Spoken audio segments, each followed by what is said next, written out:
আসসালামু আলাইকুম রহমতুল্লাহি বরকাতুহু। Welcome back to my YouTube channel.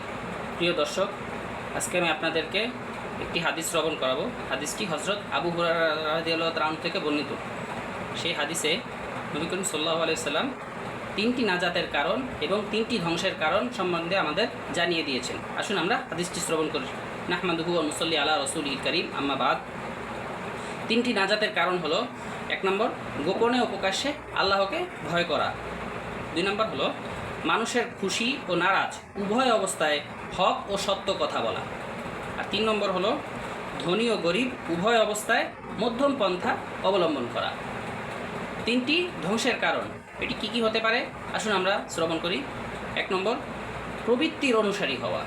2 নম্বরে বলা হয়েছে লোভ লালসা ও কৃপণতা করা।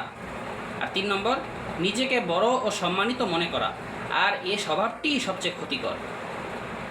ইমাম বাইহাকি রহমতুল্লাহ আলাইহি শুআবুল ঈমান গ্রন্থে হাদিসটি বর্ণনা করেছেন। তাই আসুন আমরা এই কাজগুলো থেকে বিরত থাকার চেষ্টা করি। আর প্রথমে যেই নাজাতের তিনটি কারণ সম্বন্ধে আমাদেরকে বলা হয়েছিল, গোপনে প্রকাশ্যে আল্লাহকে ভয় করা, আমরা সবসময় এটি চেষ্টা করব। মানুষের খুশি ও নারাজ উভয় অবস্থায় হক ও সত্য কথা বলার চেষ্টা করব।